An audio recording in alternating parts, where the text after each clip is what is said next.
What's happening, everybody? Welcome back to Redemption with Jayden. We are back from the Kentucky State Tournament, which happened last weekend, and I wanted to do a quick recap. Well, probably not super quick, but a little bit of a recap from the decks I was playing in each category, how I did, and just how the tournament went. Overall, it was a really great tournament, a lot of fun. There was a pretty decent turnout. I think we had 36 total attendees that played in some of the, or not everybody played in every category, of course, but we had 36 total players, I believe is what the count came out to, and it was great. I was glad that I was able to make it from Minnesota. It was definitely a long trip, but somehow Brian was able to convince me to make it over, after the last few months of kind of being like, hey, when are you gonna get your plane ticket or whatever. I'm glad that it worked out the way that it did. Really thanks to Brian for hosting and putting it all on and everything, and organizing, reaching out to get the turnout that he did, and getting people to come, even though I think the expectation was a little bit higher, but there were a number of people that had to cancel in the few days leading up to it. So that was unfortunate, but I mean, still really good turnout and really great fun and fellowship. So yeah, thank you to Brian for doing that. And also thank you to all the other Oakdale guys, Brian's guys that were there, who helped to set things up and make the tournament run smoothly just by being, accommodating and doing all that. So that was great. Shout out to Andy, I guess. Thanks to him for helping with part of the driving, or kind of carpooling from around his spot in Indiana to kind of make it really possible for me to make it while driving by myself, or at least definitely possible for me to play Type 2 at the time that I did, because if I had not had Andy there to drive, I definitely... That would have been more irresponsible than it was, because I don't think I would have made it back to my Saturday night accommodations in Chicago there. So anyways, it was a great trip. Yeah, it was great to see everybody. I got to see some of the folks at Mr. Classic just earlier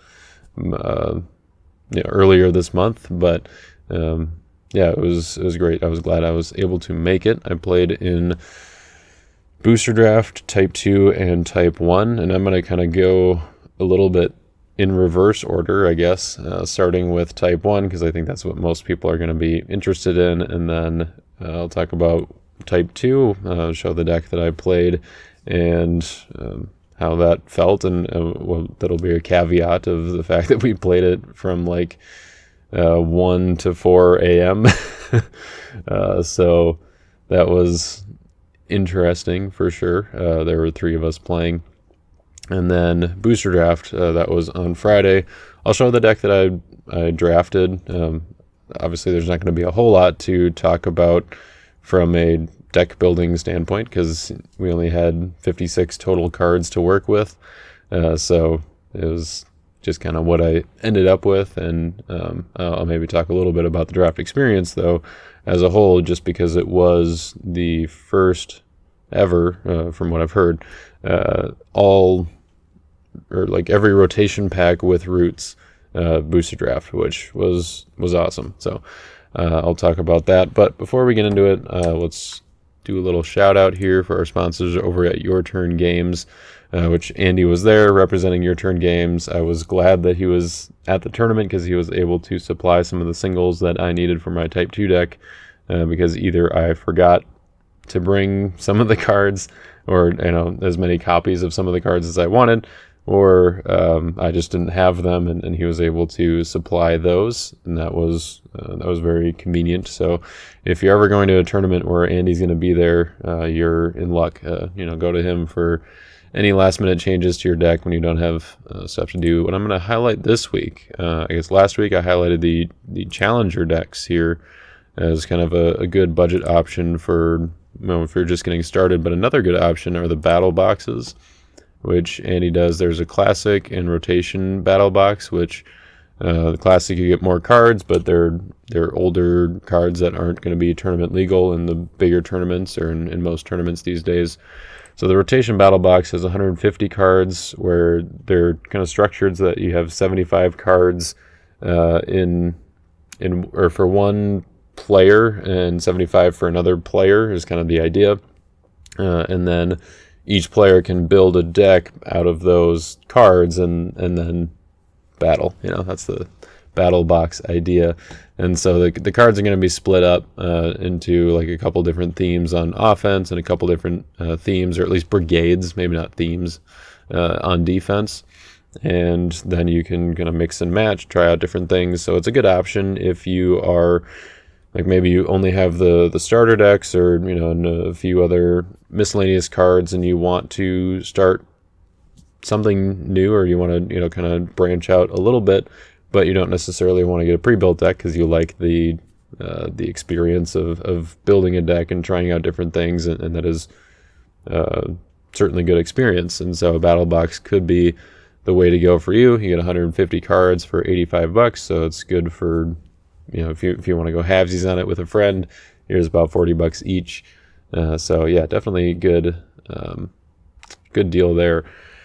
So that's our thank you to Your Turn Games for sponsoring the channel. And let's get back to the deck here that I played in Type 1 2-player. I believe we had 28 total players in Type 1, and I ended up in, I believe, 5th place. I think so. There were 3 of us with 12 points, so 3 full wins, or maybe it was different breakdown for the other guys, but 3 of us in 5th, 6th, and 7th, I think, had 12 points, and the one of them, so Seth, he had 12 points, but he beat me.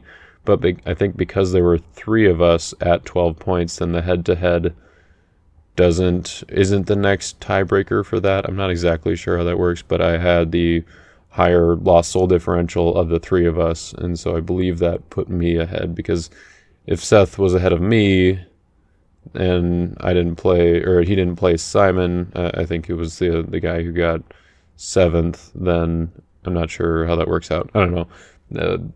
Anyways, somewhere in there, not in the top 3, so it's it's not quite as important to determine, I guess. But I was pretty happy, I guess, with the way that this deck worked out. Of course, it would have been better to place higher, or more fun to whatever. But I had a lot of fun playing this deck nonetheless. I knew it was going to struggle a bit against Disciples. That was I was even telling Jeremy the night before. I was like, I was telling him this is what I was playing, because he wasn't going to be playing Type 1 2-player. And I was like, it feels like it'll be good. I think it'll struggle against Disciples, but I'm kind of just curious to see what happens. And sure enough, I played 3 Disciples decks throughout the 6 rounds that we did, and I lost to 2 of them, one against one of them. So I had 4 full wins and 2 full losses.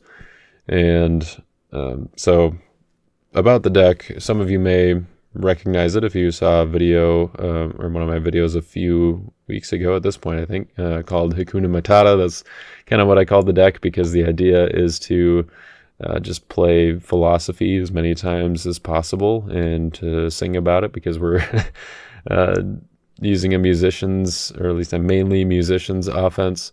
And then philosophy would also work to be to get it back on defense with the tabernacle, because it just says if your tabernacle priest or musician enters battle. So the alignment of your tabernacle priests and musicians doesn't matter. So we got 2 tabernacle priests here on defense with Abihu and Nadab.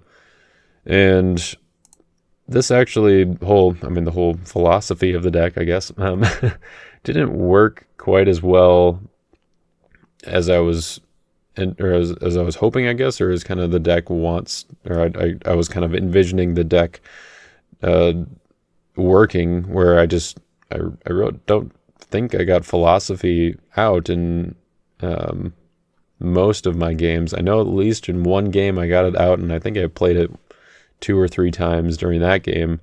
But in a lot of the other games, it was just not I would rather just go for something that was more likely to win me the battle.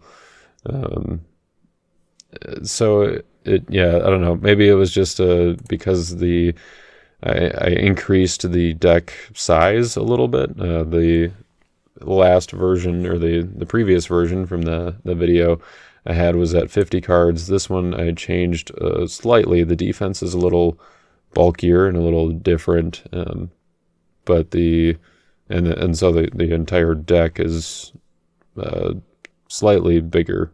I went from 50 to 57, and I don't know if that necessarily was what determined or what kind of made it just less opportune in each moment to go for philosophy here, but I don't know, that just seems like how it worked out. Maybe it was just the meta or whatever. But anyways, the defense was kind of what I probably did the most work on, as far as like adding more Syrian stuff here. I think so. Let's see, both the Tabernacle Priest, Lying Prophet, Saul, and Deceiver were in there. So I guess really it was just switching out Captain of the Chariots switching in Captain of the Chariots and King Rezin for the Entrapping Pharisees and Proud Pharisee, and going a little more just focused on the Old Testament stuff that we got with Roots and Israel's Rebellion. That all works really well on Naaman. And so instead of being kind of split between Nicodemus and Naaman, having some OT and some NT stuff that you kind of have to figure out, okay, when do I block with one versus the other? I just kind of went all in on the Old Testament. Of course, Duplicity is still in here to help get the unsuccessful and even Gold Shield sometimes out of reserve, and also Philosophy. But Philosophy, I guess, is the other New Testament one that's still in here, because that's kind of the whole idea of the deck, is that I want to be playing Philosophy. So it is a little worse, I guess, that Philosophy, like I don't have a way to make Philosophy cannot be negated with not having Nicodemus in here anymore.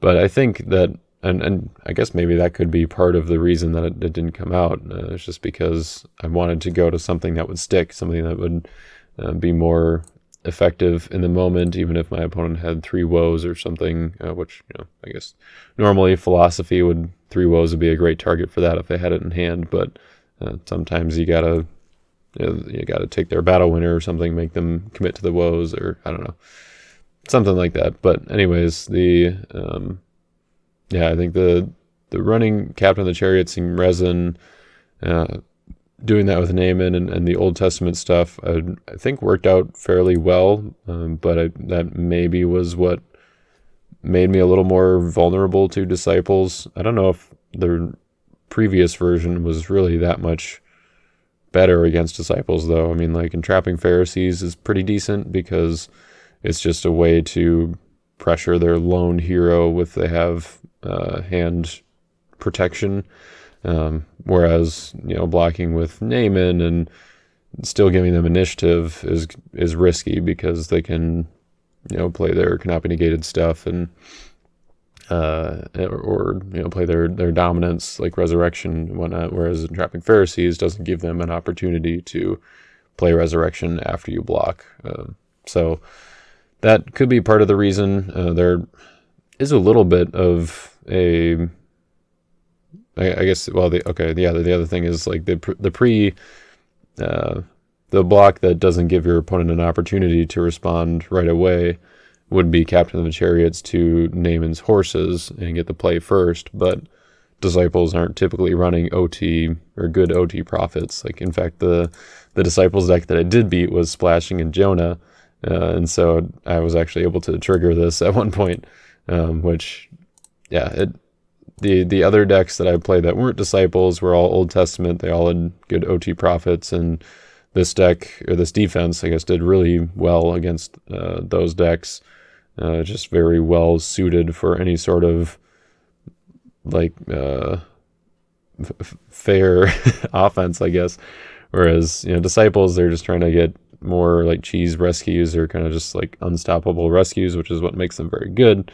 But there are just, I think, a few things that this defense would need to do differently to help address that. I'm not entirely sure what those things are, but I'll have to brainstorm on that a little bit more. The tournament was definitely a good experience for kind of being like, okay, here are the certain types of rescues that I need to be able to have answers to. Maybe I need more territory protection. Maybe I need more, or maybe I just need to like splash Coliseum in here. And I say splash because there's no way to tutor it. Like was the other defense I was thinking about playing was Thieves, kind of doing a modified version of my Stealing the Show deck where you had musicians and thieves and running Coliseum and the cross to try to just toss all the canop negated stuff. But I don't know, I built this defense, or I'd modified this from the Hakuna Matata deck, and I was like, this defense just seems like a lot more fun. I don't know, Thieves are fun too, but I just wanted to try this one out, try out the Old Testament with the Syrian stuff here. I don't know, maybe King Hazael would be a decent option, as he's he's cannot be interrupted, he bans, and he can take out their fortresses, which taking out Herod's Temple is good, especially if it's loaded with the Temple Veil or something like that, where they're getting that hand information and bouncing their heroes. A way to deal with Book of the Covenant might be good for this defense. So yeah, I don't know. I'll have to think about that some more. But overall, I think the defense was very well suited against most other decks. But if it like Disciples and GOC good stuff, they were just a little bit harder to answer. And so I'll have to come up with some ideas for that.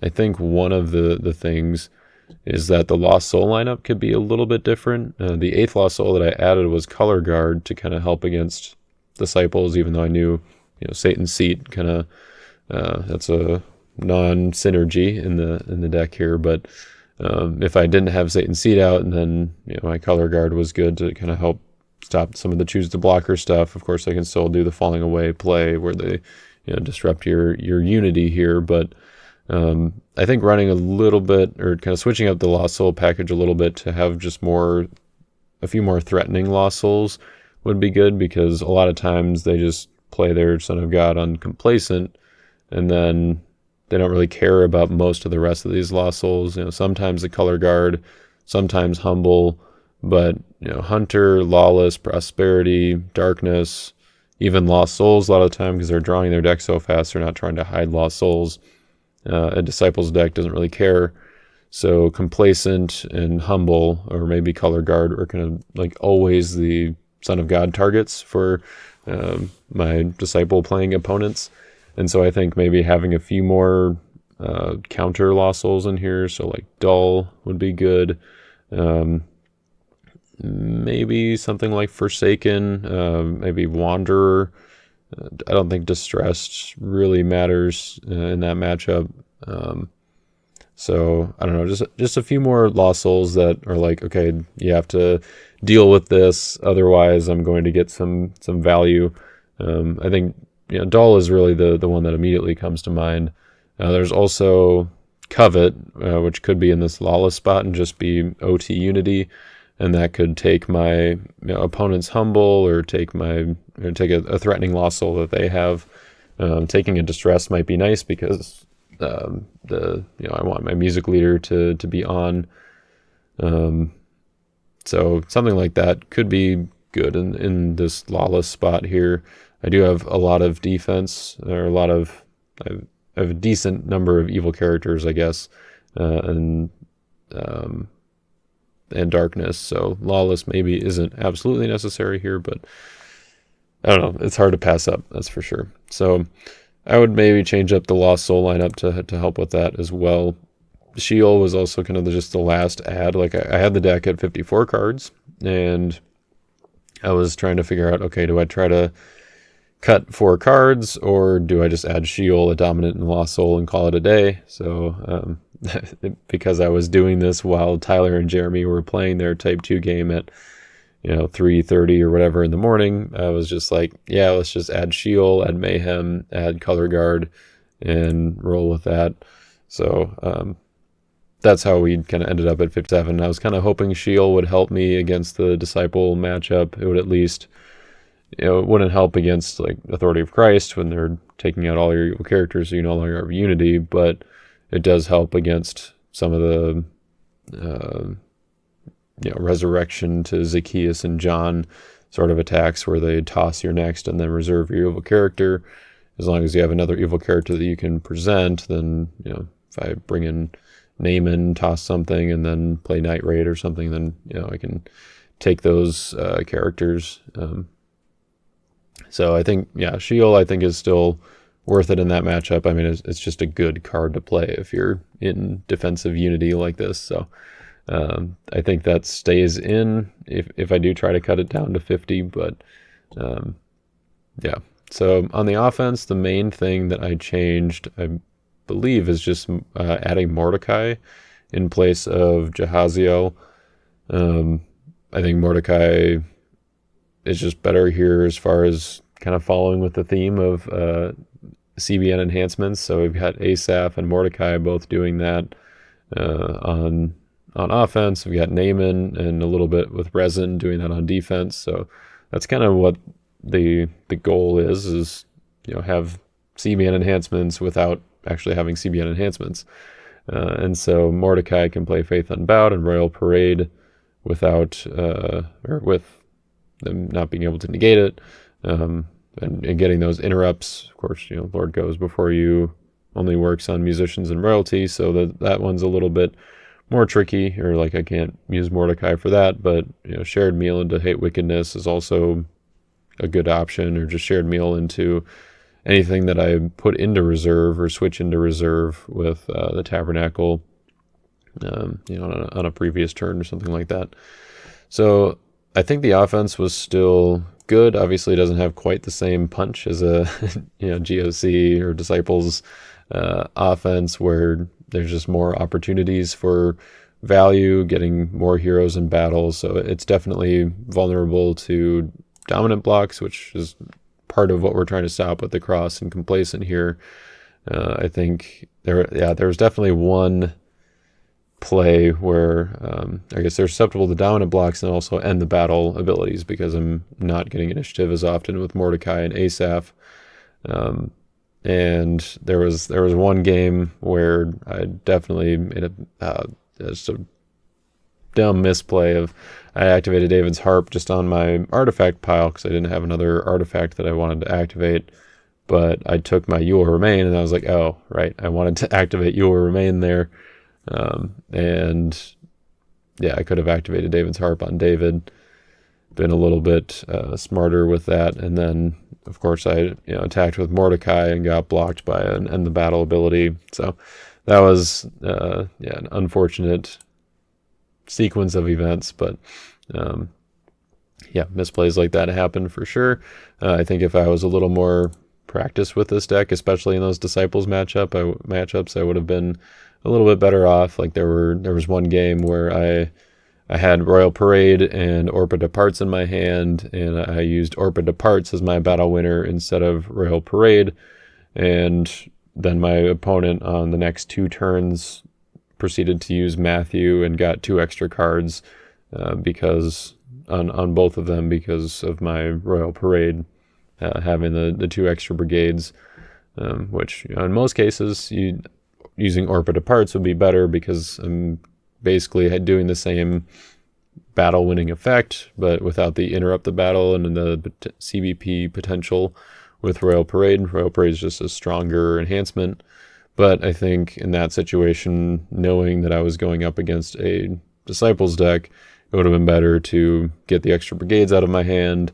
I can get Royal Parade back easier with Music Leader, so of course I can get Orpa Departs back with the Tabernacle, but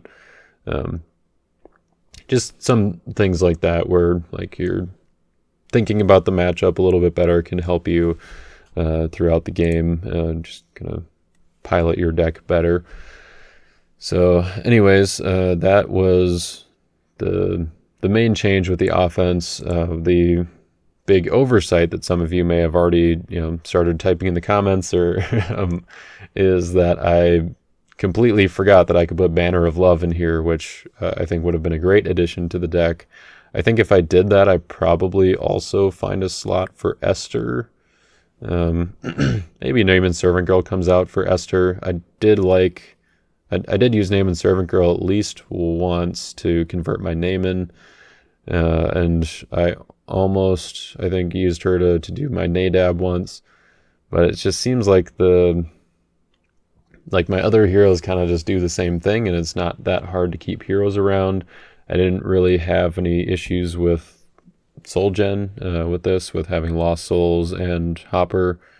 So, and like the star ability on Lost Child Found came in handy once in a while too. But yeah, Name and Servant Girl, I didn't really feel like I needed her.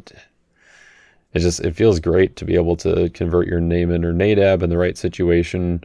But Mordecai does kind of the same thing as both of them. So if I just have a way to Mordecai, then don't really need her. So yeah, probably Esther comes into that slot, and then I find a way to get Banner of Love in here too.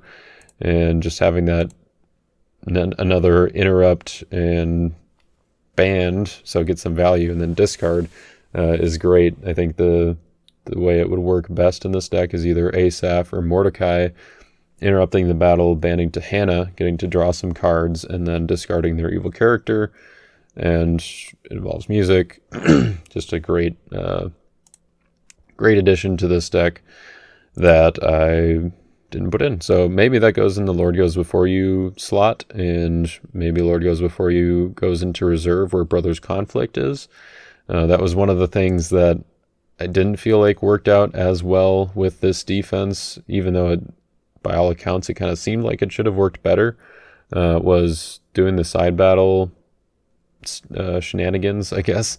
The main thing was that I realized during a game that Captain of the Chariots doesn't work in a side battle, and it was at the point where I'd already started the side battle because I had started it with one of their evil characters, and the Deceiver went to Resin, did the Damascus to Captain of the Chariots thing, and then read Captain of the Chariots and was like, oh, if blocking. So that kind of was that was a misplay that was costly in that battle, where my big numbers gave him initiative, and he was able to withdraw my hero in battle. So that was kind of unfortunate. That was in one of those Disciples matchups. And so, yeah, I think the side battle stuff, like you've got Night Raid and Curse Their Parents, which both work well in a side battle. Night Raid can capture evil characters and just capture their character in battle, and then maybe two of their heroes or something like that. And then Curse Their Parents is just all cards in battle, which because it only says battle, then it's not in the other battle, so it's only the side battle. So my hero would be fine, and then you can hit some cards in their territory too. Both of these are CBN on Naaman. Night Raid is CBN on King Resin, but if I'm not going to have the play first option off of King Resin, then I'm not going to get initiative against a lot of evil characters. So really the big idea was to try to make the side battle with someone like Nadab and get Philosophy out, be able to play that in the side battle, but it just seemed like there was never that many opportunities to do that, or just not many opportunities where that was the best option, because with Brothers Conflict, like that's not necessarily going to win me the battle, and so a lot of times I had to go for a battle winner, maybe Hate Wickedness or Faith Unbowed, and maybe that's something that would be solved by making the deck a little bit smaller and more consistent, where I have more ways, or I'm more likely to have a battle winner at the same time. But it was tough to figure out what to cut in here. Now when I was sitting at 54 and I was like, I really don't know. Like Orpa Departs was on the list. Overtaken was kind of on the list, but I just wanted to try it out, and I had swapped in Orpa in reserve here for Moabite Camp, just as a similar kind of, or I guess just an auto block kind of option, similar to what Entrapping Pharisees does against the hand protection, or a player with hand protection, except Orpa works against multiple heroes, which is nice, although it's easier to interact with if you don't have Overtaken. So I don't know, the trade-offs there are interesting. I think Overtaken should be cut because there's not a whole lot that it really does outside of working well with Orpa. I mean, a CB and Nadab is kind of nice, just so your opponent can't use 3 woes or something to negate the protectability, or just because I'm running Satan's Seat, and that negates the protectability otherwise. But I don't know, I think Moabite Camp probably just fits better in this slot. That it comes out, or both of them are Moabite, so they both come out with Land of Moab if I haven't used it to get David out. And Deceiver, of course, can also go and get Orpa. But I never really felt like I had a good opportunity to activate Overtaken, even with Damascus. I think there was one game where I got Damascus and activated Overtaken there. Or no, there was one game where I had Damascus, but I had lost my... I just didn't have any Evil Syrians. My name-in had gotten converted, and so I couldn't activate a curse there. And so, as nice as it seems like that should be, like just having a free slot for activating Overtaken, it just didn't seem like it worked out well in this deck. And it didn't really ever feel like I needed it. Like Lying Prophet is good with Overtaken because prophets are everywhere, but the rest of the defense just didn't really seem like it needed a Bihu would be kind of nice too, like prevent or getting that protectability to be cannot be negated would be nice, but yeah, I don't think I ever actually blocked with the Bihu in the entire tournament, all 6 rounds. So I think maybe a Bihu gets swapped out for something, and we kind of focus a little bit less on trying to do the philosophy on defense, but because I think Tabernacle is still good and still works really well with the musicians and everything, but yeah, just not the focus won't be quite as much there unless I kind of shift gears a little bit and run the new Glory of the Lord, which, of course, Complacent and the Cross kind of both put a damper on that, but the new Glory of the Lord is kind of nice. I think it would work decently well in this deck. If they block 24 Elders with a small evil character and they're trying to get initiative, then that's a good opportunity for it. Or just using it on defense after you use Resin, Captain of the Chariots, and draw a bunch of cards, and then you restrict the enhancements after that. Or blocking with Nadab and making sure that your battle winner goes through. So that could be an option. I didn't really feel like there was too many opportunities where Tabernacle was threatened, and even if it was, I wouldn't miss it a whole lot. I don't know. More often people went for my Shield with their Shipwreck. There was one game where my Satan's Seat got shipwrecked and my Tabernacle got rubble indested, even with Glory of the Lord on it, and that eventually that would have made things difficult for the offense to keep punching through. But I think there's enough power here to not necessarily need it, as long as you're managing resources well and everything. So I don't know. That was maybe a Bihu stays in that case, if I'm just so I have another OT priest that works with Glory of the Lord. And maybe also if I put Book of the Covenant back in here, I think Book of the Covenant was kind of nice. Book of the Law kind of took its spot as the resident Tabernacle occupant, I guess. And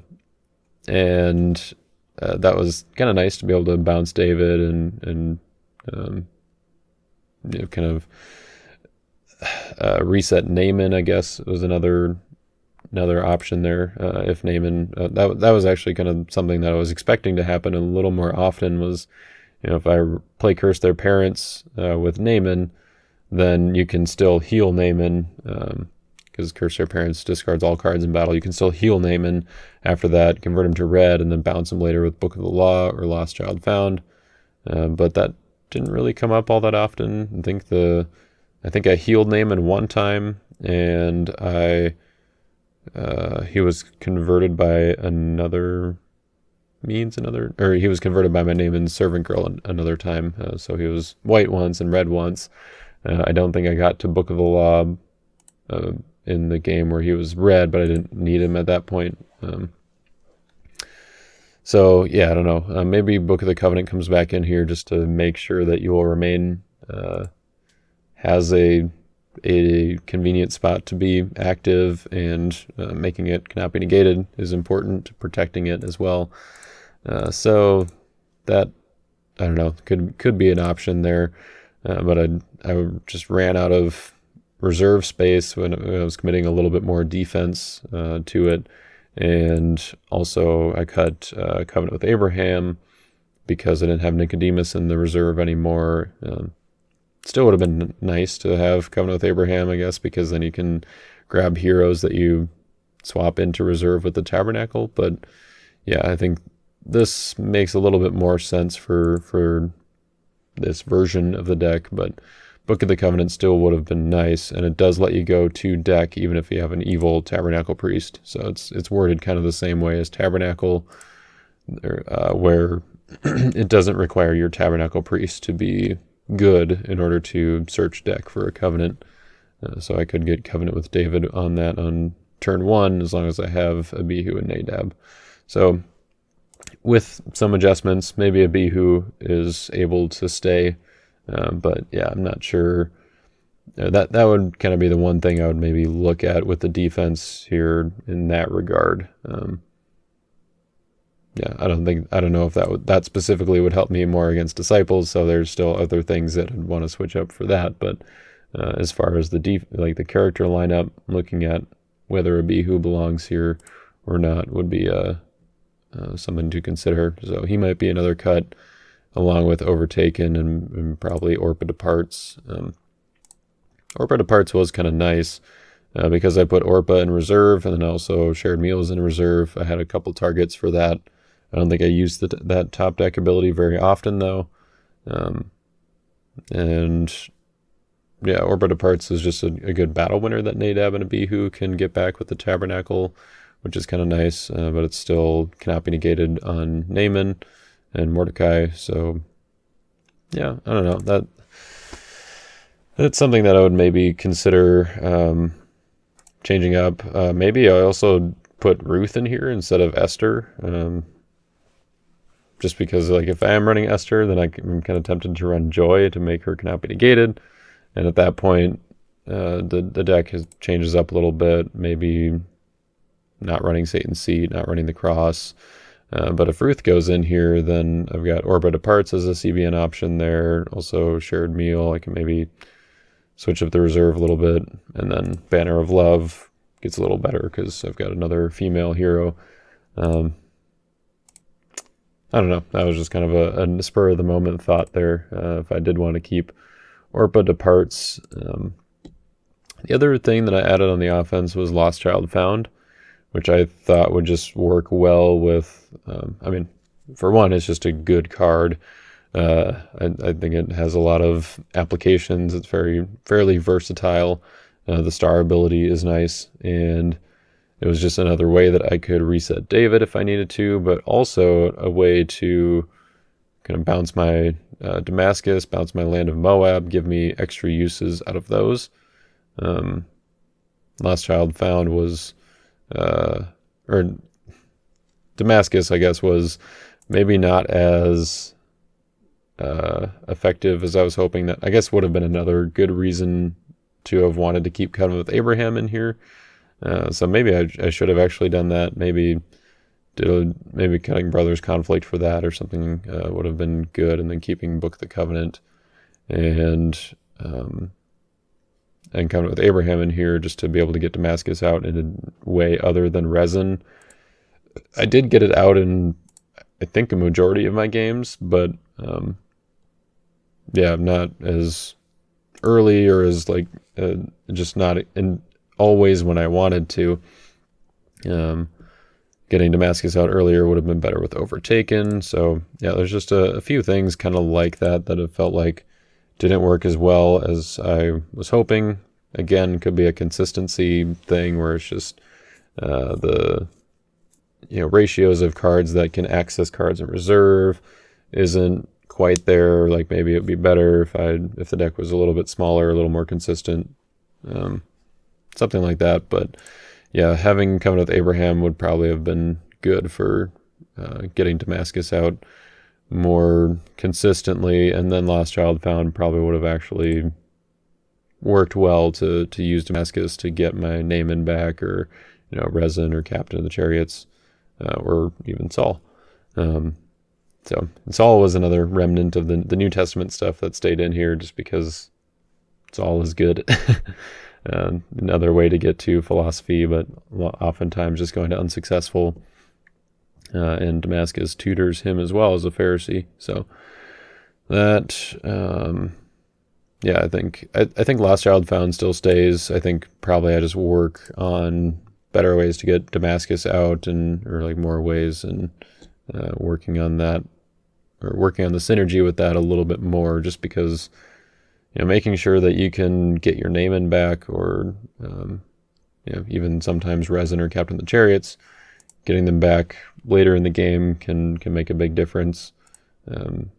Naaman with a lot of these interrupt enhancements, Mask of Pride and Self-Destruction specifically, just is really strong. So one of the things that felt kind of bad was the fact that Golgotha didn't have any targets once I took out Entrapping Pharisees and Proud Pharisee, but I still wanted it there to have a spot to activate the cross. I think that maybe this wasn't necessary, though, because I've got Book of the Law that can go in Tabernacle, David's Harp can go on David, Covenant with David I'm rarely activating as an artifact, and Overtaken can go on Damascus, probably more likely just gets cut.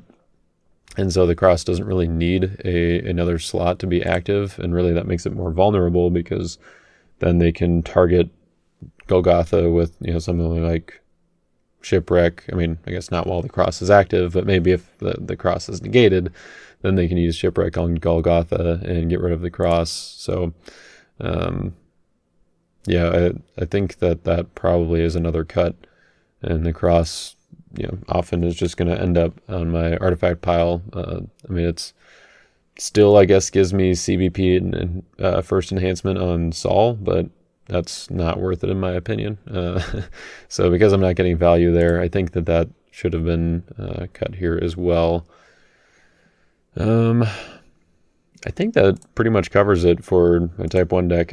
I was satisfied with how it worked, but there were definitely some things that I recognized should change, and I'm looking forward to working on this deck a little more. It's one of a few decks that I have been enjoying lately. Like I've just been kind of wanting to try out more white stuff with musicians, and kind of making that work a little better. I had my musicians and thieves deck that I mentioned a little bit earlier in a recent video, and using Music Leader and the Cloud Moses, getting him out and kind of focusing on the Colosseum aspect of things, on both offense and defense.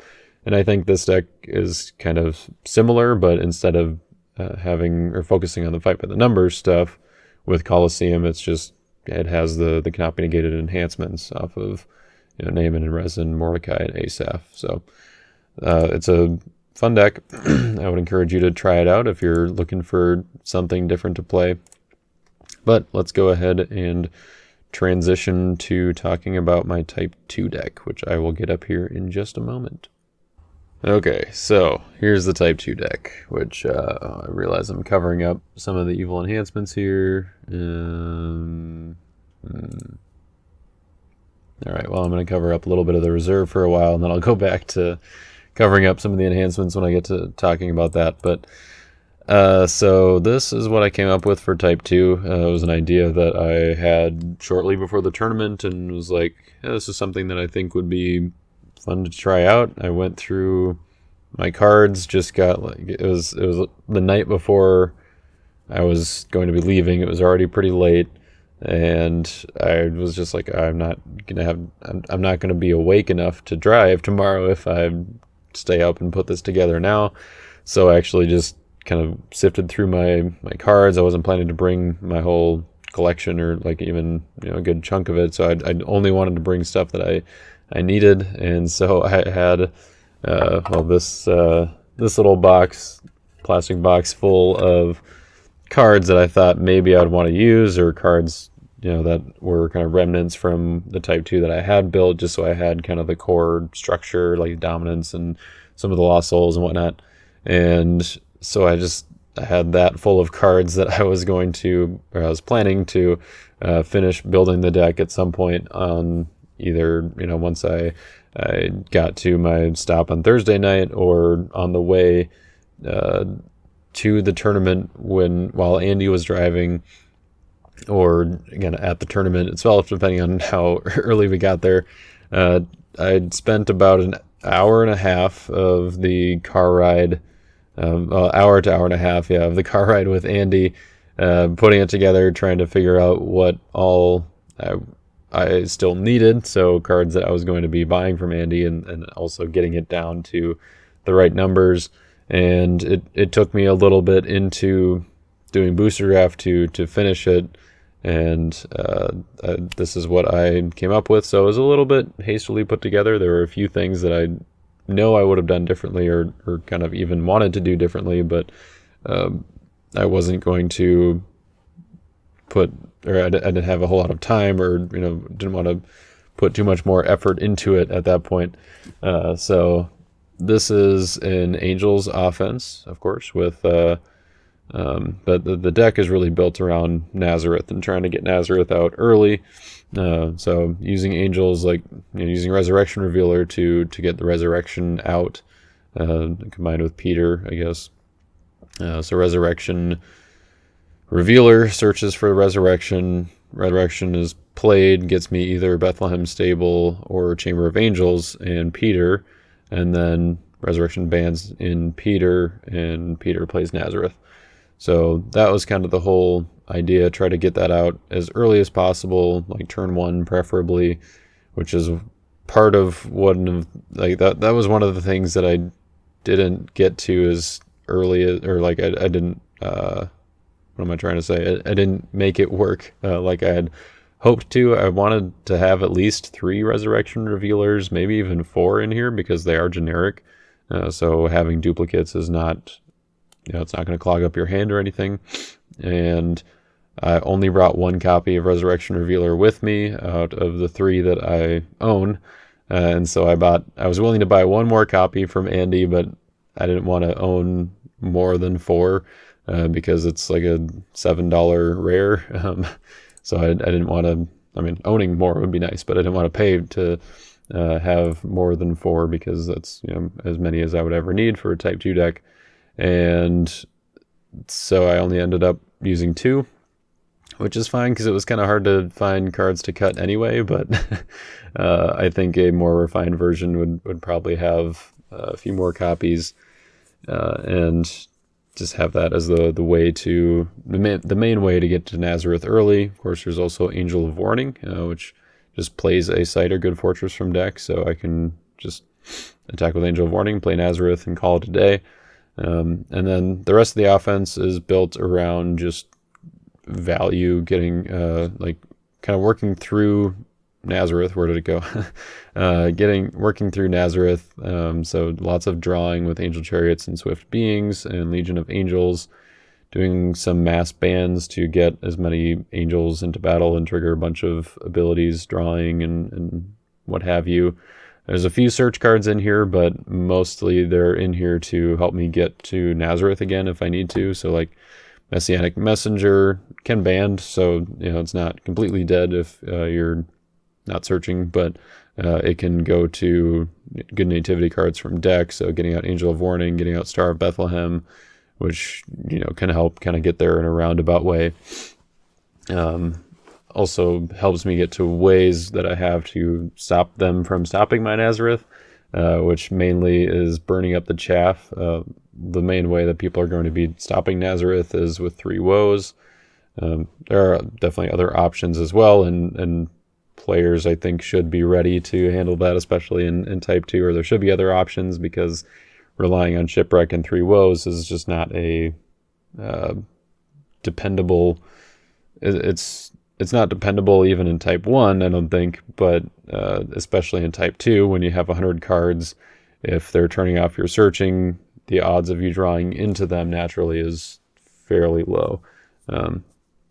But if they are able to land an Evil Three Woes, activating the star ability on Burning Up the Chaff, either through drawing by game rule or activating it with Star of Bethlehem, is nice. And Star of Bethlehem, as I mentioned in a deck from last week, I think, where I was using Nazareth, and Star of Bethlehem does work through Nazareth because you're revealing your entire discard pile.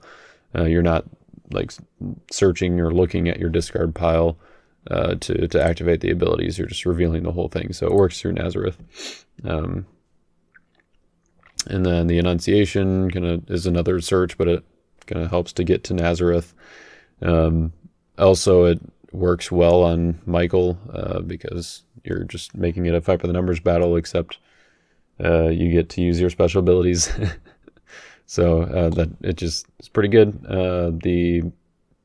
I only am running one copy though, at least in the main deck, and then I've got Annunciation, Child is Born, Angel Appears, and Angelic Guidance all here in reserve, just as options for Bethlehem Stable to grab out, New Covenant to grab out, Messianic Messenger grabs all of them. They're all nativity cards.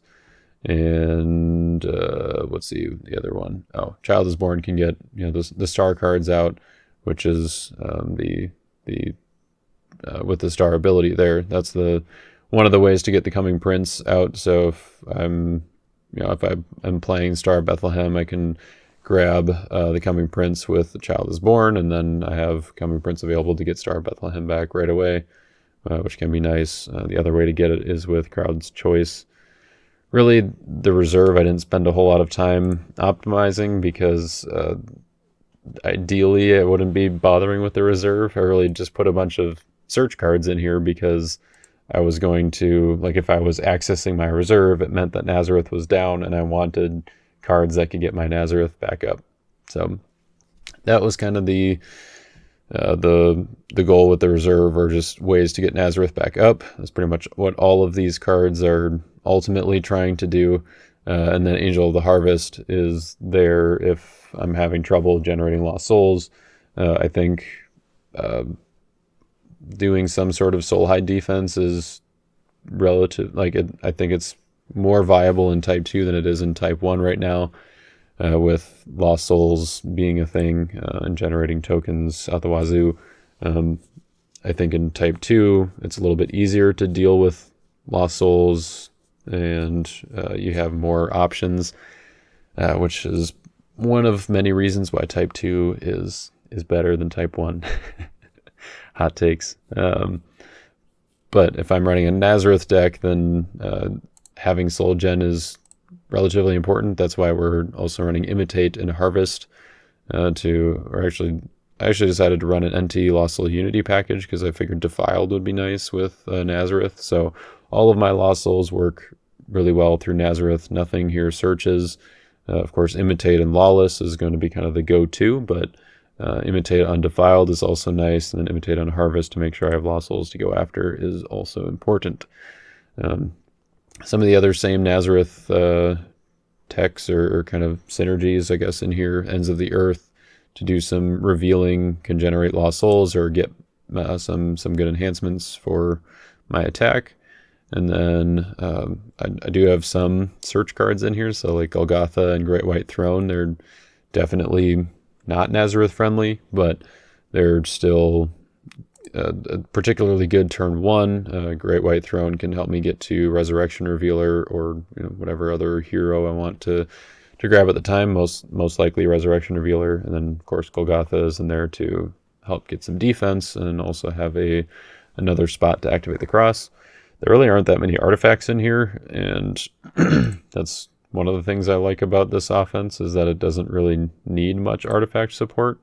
I probably could be running something other than double Great White Throne, but Great White Throne isn't in there just as a hero tutor, but also as a Nazareth protection layer, because in addition to Three Woes and Shipwreck, one of the other main ways people are going to be able to deal with Nazareth is with some of the orange stuff, or like orange demons. So like Sordid Spirit is a big one. Possessing Demon is also up there, but it's going to be negated by Chamber of Angels, whereas Sordid Spirit activates in battle, and by the time it gets to your territory, it's not negated by Chamber. I guess Possessing Demon could be the same way, where they block with it in battle and then place it, but at that point you're winning a lost soul, so it's kind of nice. Plus it's not CVP, so stuff like Captain and Strong Angel would stop that from happening most of the time. So yeah, stuff that places on Nazareth or places in my territory and negates Nazareth can be dealt with by Great White Throne, which is kind of nice, and that's why I've got 2 copies in here. 20 shekels is just nice. I like it. Most of these 3 evil characters are going to be used on the defense, which I'll get to in a moment here. We're running some Thieves on defense.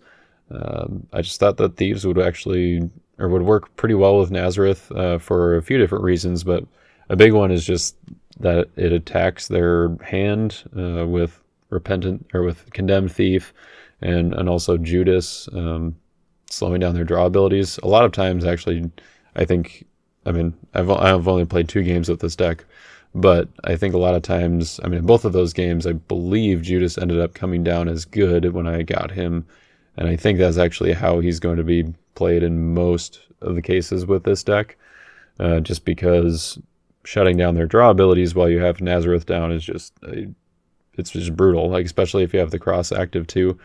There are very few ways to get out from under that without just getting really lucky and hitting hitting multiple answers in a row. So yeah, that Judas is going to be good, and that's the nice part about this pairing of offense and defense, is that Repentant Thief is decent on offense, and Zacchaeus is pretty good on offense, especially with 20 shekels and Gabriel, who can ban to him. So there's good reasons to play all of these as heroes. I think Zacchaeus and Condemned Thief are going to be more likely to be evil. Maybe it's like Condemned Thief is most likely to be evil, Zacchaeus is maybe 50-50, and Judas is most likely to be good. But all of them work either way in this deck, which is cool. Talked about the offense. I don't think there's anything really special to note here. I did make a questionable decision, and Angel of the Lord was my last dominant cut. I think maybe ideally I would try to cut one more card on offense and cut like Vain Philosophy or one of my other evil dominants here and add Angel of the Lord back, or maybe even one of my neutral dominants. Maybe a Destruction can come out. But having Destruction and Chronicles both in here as ways to answers to Nazareth is nice. There are some artifacts that can deal with it that some people might be running just as a specific Nazareth tech, I guess. But yeah, I decided not to run Angel of the Lord. Don't know if that was really the right call, but it worked out, I guess. And so now on defense, I went with Thieves, and you might notice that there's like a decent amount of searching in here that it seems like it shouldn't work as well with Nazareth, or there wouldn't be as much synergy with.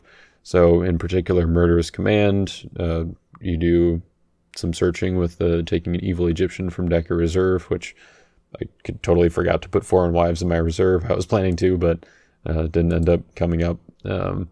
But Amalekite Slave and Egyptian Rebel are both in here as targets for Murderous Command. And maybe Murderous Command and Amalekite Slave could be cut, but I just liked having that option available. And I think even just the taking out of a hero in territory can be nice, especially if you're slowing them down. So if you take out one of their heroes that's getting them value, or it's working through Nazareth or through Judas or whatever, then having an answer to that and kind of limiting their options is pretty good. And I think just having an early way to Malachite Slave, which can get to Highwayman to kind of help set up some of the other counter fortresses or oppressive fortresses, I guess, to limit their options further, is kind of nice. So I don't know, something that I would maybe, or that I maybe look at like for reconsideration if I'm reorganizing or making the defense more Nazareth friendly, I guess. Similarly, Silly Women, not really Nazareth friendly. But I think that the defense is actually kind of well suited for it because I ran 2 copies of the Thief. So I had both of them, well, of course they both say the same thing. The Thief says negate a good card in a territory, and then some other stuff, you can take it if it's a character enhancement, blah blah, which actually I should note that actually works really well in this with this offense synergy. If I'm running Heavenly Host with Chamber to get a bunch of Heavenly Host tokens, the Thief, you can just discard one of your tokens to take their character or enhancement that you negate. That's pretty sweet. But a lot of the time, maybe not a lot, but a decent chunk of the time, the Thief is going to be negating my own Nazareth and then going to a Thief in deck, or maybe going to Highwayman in territory to go grab a fortress from my deck. Basically, if I want to use a search ability, I have the Thief here as an option to turn it on. So that's why Mocking Thief is in here, and Temple Thieves. They can both do some searching if I want to with the Thief, but obviously you got to be careful when you turn that on. But because they've already activated their hero abilities in battle, I'm not as worried with turning on my Nazareth for the block. Something like Amazing Faith could be a punish for that, or other enhancements that search for things and get the value in battle. But that's just one thing to watch out for. Or maybe you go to Condemned Thief and then take their Amazing Faith. Let's see. And then the defense, I didn't really do like Thieves Unity, but I did do Anti-Crimson Unity for the most part. Of course, Malachite Slave and Deceiver are in here, but they don't typically stay in territory. So Ambushing Bandits, just another good draw counter. So that, along with Judas, if I have Zacchaeus too to negate their enhancements in territories, and Salty, like this deck just has lots of layers of lockdown, which made like it worked out a lot better than I was expecting, or I just didn't have like super high expectations. I didn't have low expectations by any means, but I wasn't sure how it was going to work. I just wasn't sure if Nazareth was going to be as good of a lock in Type 2 as some of the other Type 2 themes that are out there, or like if they have good answers to it. And it seems like it worked out pretty well. I ended up winning against Jeremy 7-1, and that was in part because he didn't have a hero for the first like 2 or 3 turns, and I had Resurrection Revealer in my opening hand to get things set up. He had a handful of defense that did a lot of searching.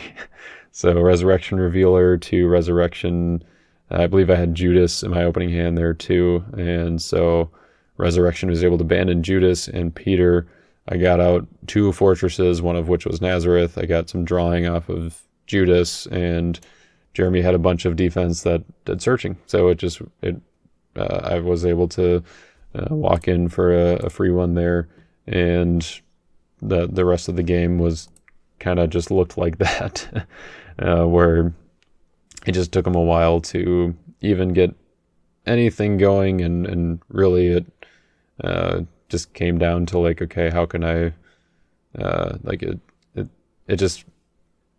it's one of those situations where you feel a little bit bad. It's like, okay, I know I'm going to win at this point, or like it's looking like I'm going to win. I'm just might take a little longer or don't want to take too long, but you want to at least think about it, or about each of the lines, just to like, okay, what are the plays that I can make? And when I'm playing a new deck, you're more likely to have to do that. So the deck worked out pretty well in that matchup, and then it did similarly against Tyler. Tyler had a little better of a draw as far as his offense, getting that going, and then he was able to, he got a Satan Seat down early, which meant that my Nazareth was going to be somewhat delayed, but I still had enough stuff going on, enough drawing and speed to kind of propel me forward little by little, and then eventually land Chamber to negate Satan's Seat, and then Nazareth to kind of lock things down a little bit. So yeah, everything seemed like it just flowed well. I think I ended up winning against Tyler 6-2, if I remember correctly. I know we timed out, and I think I got to 6, and I believe he was at 2, but it was really late at that point, so I could be misremembering. The evil enhancements, actually, I thought were, like, I was kind of surprised when I looked at what I ended up with after, like, I was cutting cards.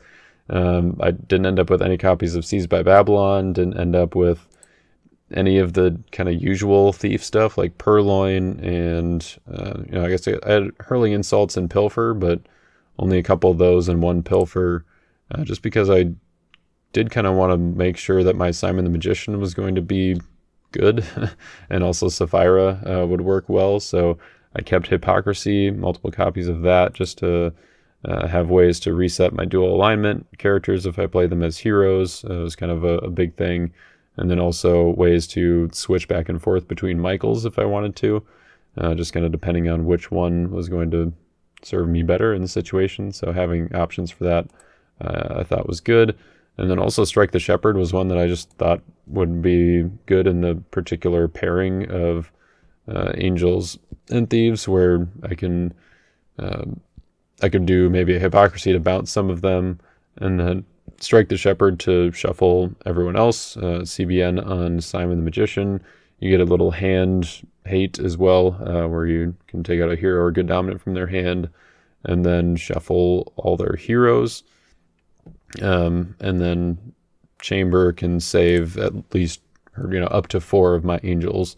So I think oftentimes Strike the Shepherd would leave me advantaged, I guess, or I would come out with the better end of that deal, but I don't think I actually played it in either of the games, so that was something that I'm probably going to leave in here just to test a little more, if I have more opportunities to play games. And also Deceitful Sin was one that it's a card that seems like it should be good, but I don't think it's really ever seen much play. Maybe in some Crimson defenses early on, but or when Cloud of Witnesses came out, but most Crimson defenses at that point were running like Nebuchadnezzar and, once Prophecies of Christ came out, then Conjurers.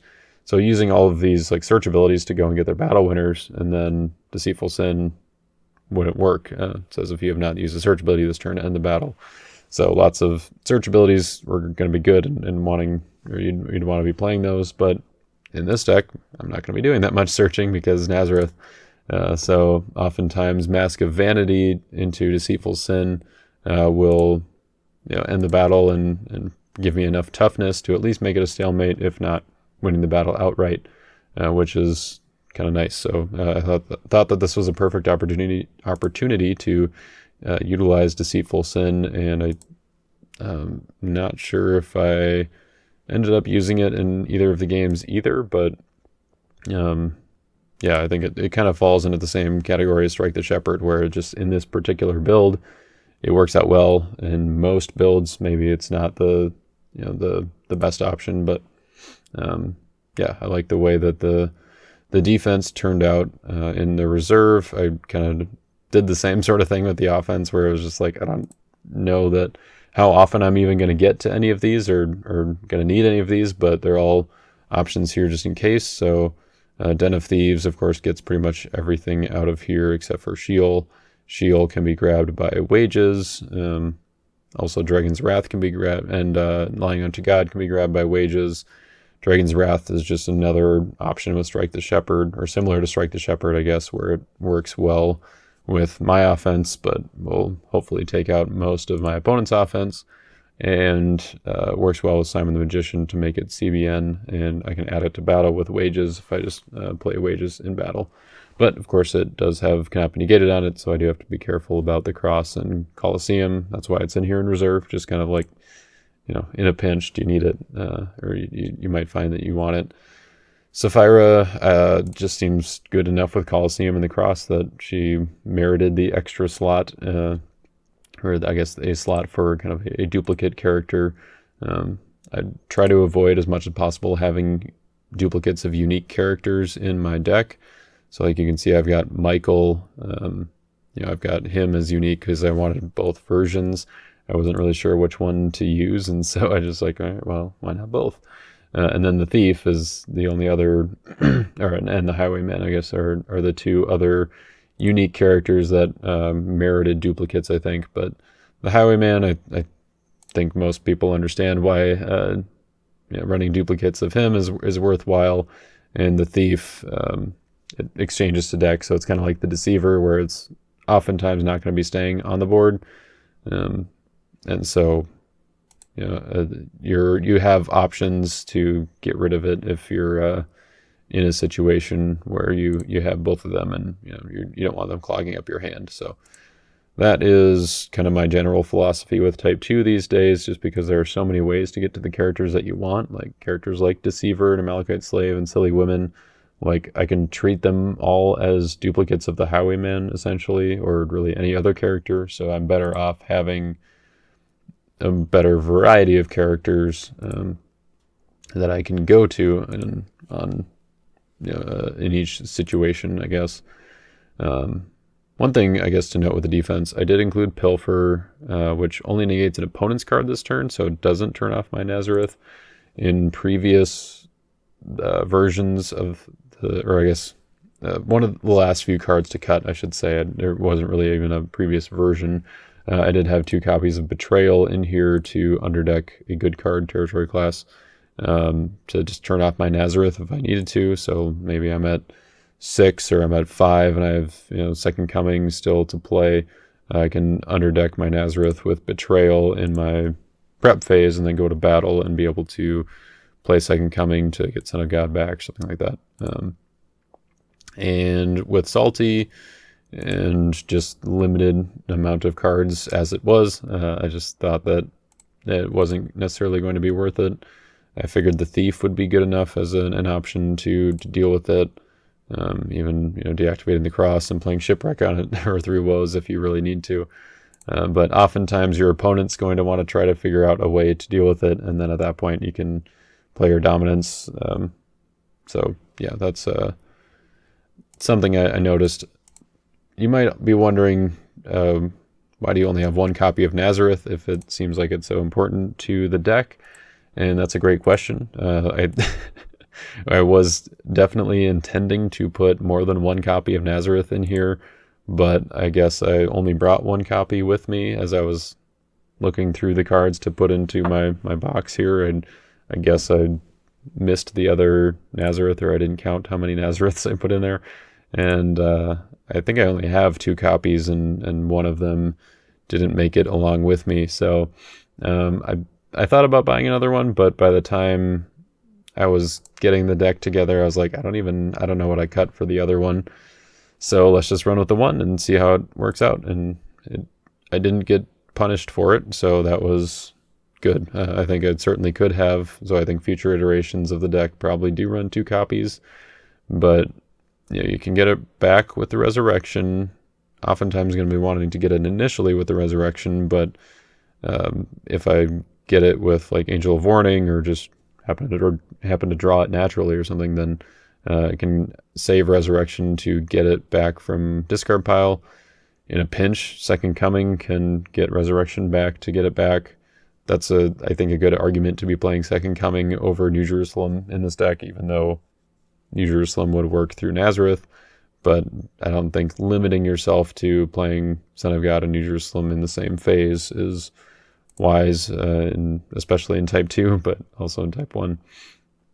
So anyways, 2 copies of Nazareth I think would be good. And then also because of the synergy that I think it has with Nazareth, and my opponent's options already being limited, I did put a second copy of the Condemned Thief in here as my one neutral card in reserve. So I've got one in the main deck and one in reserve to get with the Deceiver, or to take out with Den of Thieves and use later. So that is my Type 2 deck. I ended up taking first. Jeremy got second. He beat Tyler after I played both of them, and Tyler ended up in third, of course. So we only had 3 players, but of course Jeremy and Tyler are both phenomenal Type 2 players. Jeremy, the 2-time back-to-back Type 2 champion last year and the year before at Nationals, and Tyler, of course, has his resume of Type 2 finishes at Nationals as well. So I wasn't really sure what to expect with this deck going into facing both of them, but they were both playing Disciples offenses, and this deck pretty much didn't care. So I think that that's a good sign for this deck. I'm sure that there are going to be things to worry about, that they're going to change about the way that they're approaching a deck, and they were both like kind of last minute building as well, or at least Jeremy said he put his deck together the day before. His defense was trying to do a few outside the box kind of things, I think, with Herod's, but with some other stuff splashed in. And Tyler's defense, he was doing Wilderness, which I think is good, but I think Angels are fairly well suited against. I don't know if that's necessarily the I guess at the very least Nazareth is well suited against them, I should say, because they're Wandering Israelites gets shut off. All of the Activate a Curse from reserve stuff gets shut off. So and I don't think there are too many ways to really deal with Nazareth. Some of his best enhancements are going to be Descent Against Moses and Reap the Whirlwind, which are both tossed by Colosseum and the Cross. So lots of good answers to that defense here. So I think that there will be things that will be adjusted for sure to be better prepared for Nazareth from both of them as we get to more of the bigger tournaments, and particularly Nationals. And so I guess that would be my recommendation for you. If you are planning to play Type 2 at Nationals, you should probably have a plan to deal with Nazareth. I can't say that this is the deck to worry about, but it's definitely a deck to worry about. That's the nice part about Type 2, is that I don't think there's really ever the deck to worry about, except maybe like in the Love at First Sight meta or Ephesian Widow. But even then, those are easier to come back from in Type 2 than in Type 1, I think. And we all kind of agreed not to play Love at First Sight in Type 2 that year anyway. So anyways, let's talk about Booster Draft and how that went. All right, Booster Draft. And I'm going to keep this fairly brief because my voice is losing its ability to work.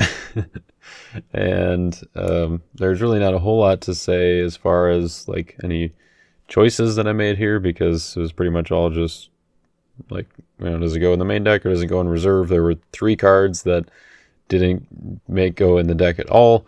There are only 3 cards that I think I could even access in the reserve, so really most of it was just fluff that was in there in case there's an ability that, I banned to someone else's character that lets me take something from reserve, or maybe I have to, discard something from reserve to instead an ability, something like that. I always think it makes sense to put cards in your reserve. I don't think there's ever a reason not to have a reserve. If you have space for it, just find your 10 best cards.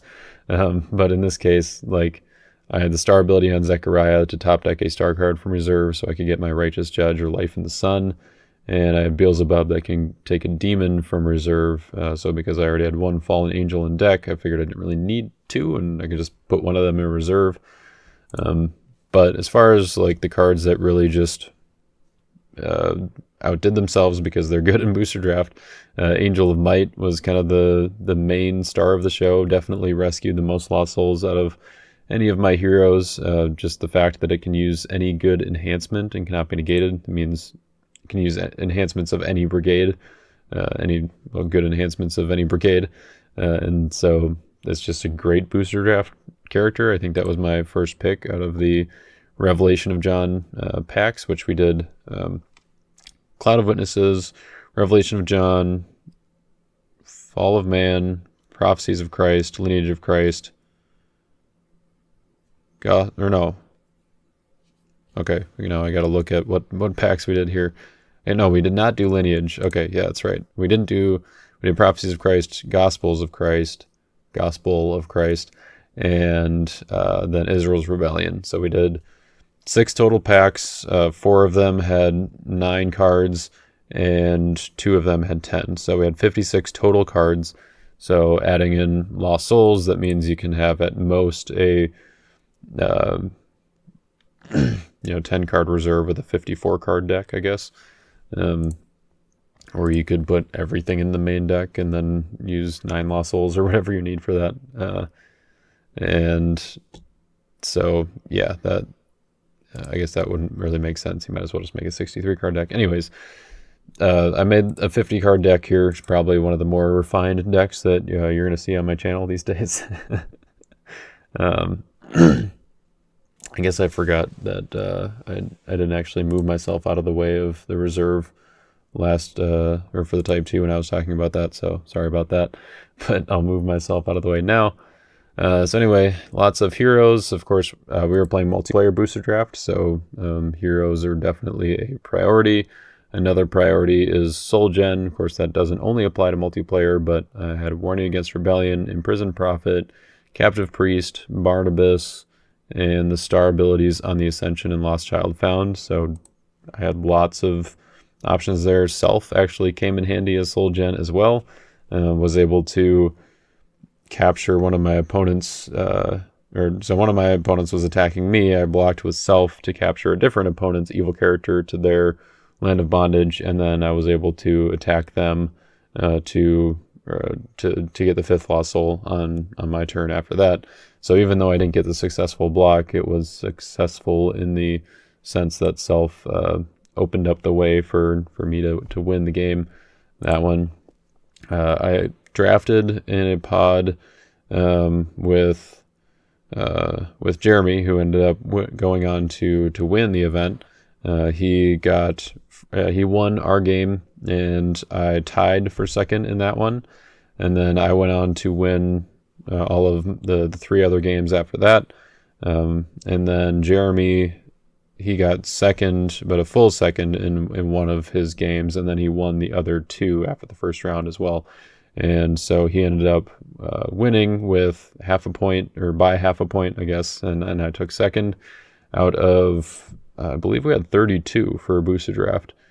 So we had 8 tables, if I remember correctly. I know we had exactly a multiple of 4, so it might have been 7 tables. Pretty sure it was 8 though, so either 28 or 32.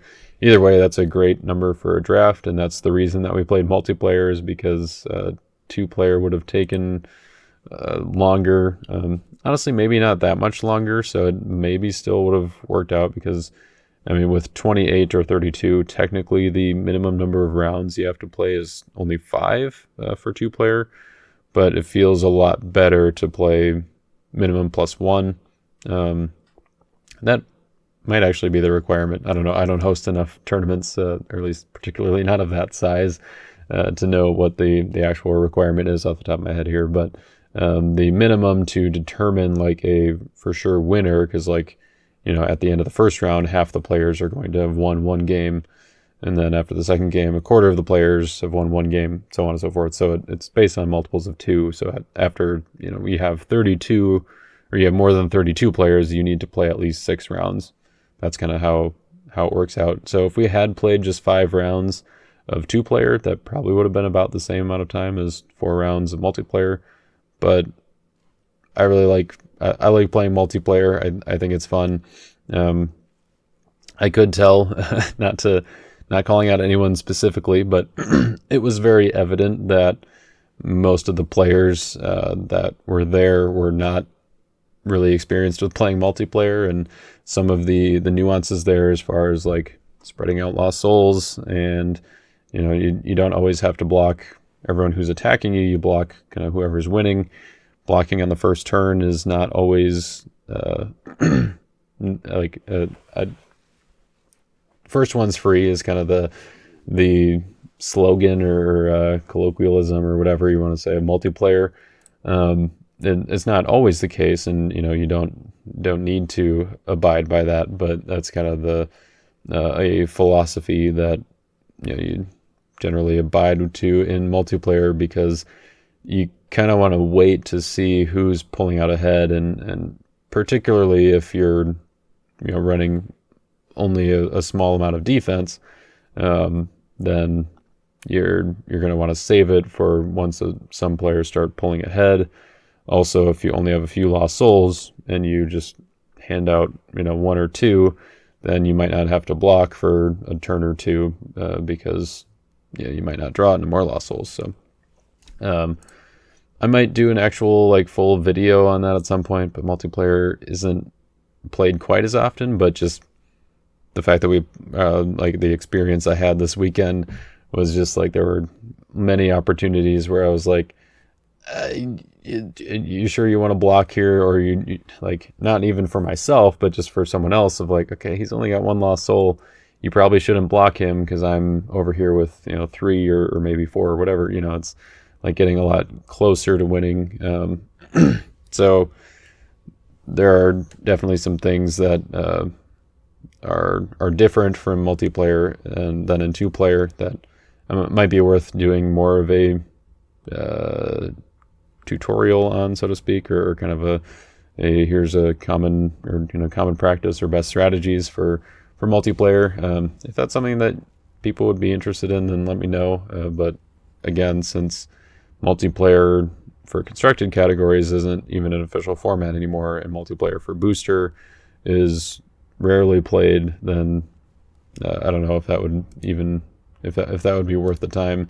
Maybe this little soapbox or spiel that I've given in the last 5 minutes has been enough for some people to understand what I'm talking about.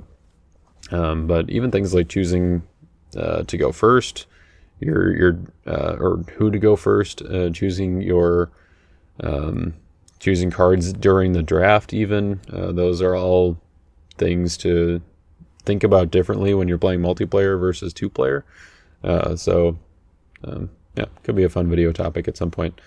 Anyway, so yeah, some of the cards that I prioritized were things like Soul Gen, a little bit of drawing, like Micah with Haggai and Zechariah was kind of cool. I don't think I ever actually drew 3 cards with him, though. It's a little sad there, but I think I at least got to draw a few. There was one case where I drew and then he was negated, and another where I think someone had a Judas in place, so I was like, oh, well, I don't want to draw with that. But anyways, Zechariah was obviously pretty strong because I had Ezekiel and Hilkiah, who are both temple priests. Actually, maybe Ezekiel is not a temple priest. I don't know Jeremiah, that's who I was thinking of. Yeah, I don't think Ezekiel is technically a temple priest, but Jeremiah and Hilkiah are both temple priests. And then I had Haggai and Jeremiah is major prophet, but Haggai and Micah that are both minor prophets to get the negate for characters on Zechariah. So he was pretty good. Of course, Haggai can ban to him too, which is nice. So it was kind of focusing on green. Had a few decent, strong green enhancements. Maybe Righteous Judge should have been in here too, but I had good stuff in clay and white as well, so that was kind of my backup theme, so to speak. And then Abraham and Simeon are just both big heroes, which oftentimes that can just be enough. There was one case where I had Angel of Might in territory that was rescuing lost souls, but I put down Simeon, and he was a little more threatening, I guess, and one of my opponents had an opportunity to remove one of my heroes, and they chose Simeon instead. So even just having big threatening heroes can be a diversion for some of your maybe more powerful heroes. I think most other experienced players wouldn't have made that decision in that case, but there's certainly argument to reason it both ways, I guess. Would have been nice if I had gotten an Old Testament angel for Ezekiel. There were a few cards that I passed that I was like, I probably shouldn't have done that. Like, I did take Beelzebub, of course, because it's an ultra rare, even though in that pack I think was a Cherubim, which I think would have been better for my deck. Like, I would have, from a purely competitive standpoint, like, I think maybe Cherubim would have been better. I mean, Beelzebub's definitely a good blocker, but in multiplayer, you shouldn't prioritize defense hardly ever. Really, you can see from the characters that I took, like, User of Curious Arts is pretty good, because it's kind of like Angel of Might in that it opens up my other defense or battle winners. But like, I've got Fallen Angel and Kedarite Archer. or Kedarite, I don't know, however you want to say it. I took 2 of each of those because they both are pretty broad banding cards, which are generally good in booster. Balaam I thought might be nice to get a little bit of drawing, and then King Zedekiah is one that I think maybe people are kind of slowly figuring out, like, oh, this guy's actually really good in booster draft. I can block with him. Even if I have 3 Lost Souls out, I can block with him, top deck one of them, and then hopefully my the 2 other opponents that aren't attacking me will realize, oh yeah, I should top deck the other 2, so that the other player can't rescue it. And it's kind of fun because sometimes maybe they won't, and then you're just kind of screwed. Which can introduce some other fun aspects into the game. I think this is a cool ability for multiplayer specifically, but it's not. I don't see it being used too much in constructed formats or 2-player, but in multiplayer booster draft, or I mean, also 2-player, but particularly in multiplayer booster draft, like King Zedekiah. Yeah, we're taking him over most other cards. Most other defense for sure, decent amount of offense, just good chump block there. And then Abner is good too, especially in booster draft, because you can just, generally people are going to attack you with a hero that they have enhancements for, and they might not have enhancements for some of their other heroes in territory, just because the brigades won't always match, and so you can just pick their least likely option. So yeah, fairly light on defense, but I still ended up with 11 evil characters, 5 evil enhancements, but you're going to be weighted a lot more towards offense in a multiplayer draft, and even a little bit in a 2-player draft you probably should, but that was definitely one of the keys, or that is definitely one of the keys of multiplayer drafting, is making sure you always have a hero so you can always attack, even if you don't have many good options or like any enhancement backup. Just always give it a shot, unless they have like a block on the board, or every other player has a block on the board, or no Lost Souls or something. Then it's understandable, but you always want to have the option. So Captive Priest, pretty awesome, because he could open up my Zechariah to go to, or Jeremiah to go to green, or I guess also Ezekiel. And then you could also go to Hilkiah for my clay. So, and on top of being soul gen. So yeah, really great draft experience, having I think all the rotation packs minus Early Church, Persecuted Church, and Lineage of Christ, unless I'm missing something, but yeah, all those 6, and then all having Roots cards, just made for a really great draft experience. I had a lot of fun. I mean, both playing multiplayer and then also drafting all those cards with Roots. It was just great. Like, you get to the end of the pack and you're still like, oh, this is a card I might end up using, and nothing is just like draft chaff, or like, just kind of like your old Scrolls cards that are very specific, that can lead to some really fun interactions in booster draft. Like, there's no denying that there is the situation where it's like, oh, I have my Drowning of Pharaoh's army that works against your gold evil characters, or I've got my Sword of Vengeance that is protecting me from your red heroes, or discarding a red hero or whatever. Like, and your opponent just happens to have that. Like, things that are very specific that aren't going to see any constructive play whatsoever, but just happen to work in booster draft. that's fun. I do enjoy that, and it is kind of a nostalgia thing for me as well, I suppose. But this, I can see this being a much more appealing draft format for particularly newer players, and I think in general, just kind of it's a more inviting format, I guess, or like where you're getting all cards that are useful for your collection as well, and you're getting all cards that are useful in some way in gameplay. There's going to be a few cards like Seventh Seal and Casting Stones. I mean, Casting Stones is actually not that bad, but I wasn't going to be tossing a whole lot in here. But like, Seventh Seal, which can be decent, I guess, but you're probably not going to be using it in many constructed decks even. So there are going to be a few cards like that, but for the most part, like, there was hardly anything that I could see myself just not using ever especially in a draft environment. So that was a lot of fun. I think that this format of booster draft, like this being kind of the normal thing going forward, I'm looking forward to doing that more often. Trying out 2-player as well, I think will be good. Seeing how that affects the way you're drafting in this particular with this kind of like set of packs and with all the roots cards and whatnot. All very interesting. I'm looking forward to doing that more often. But I think that's where we're gonna wrap things up for this video. Hopefully you guys enjoyed kind of this whole breakdown of how Kentucky State went. Again, thank you to Brian and all the other guys there for hosting the tournament. Also, I should give a shout out to Chris as well. He came up with a few guys from his group and acted as the judge for most of the events. I think he played in sealed deck, but for the rest of the events, he was our kind of main judge since Brian was playing as well.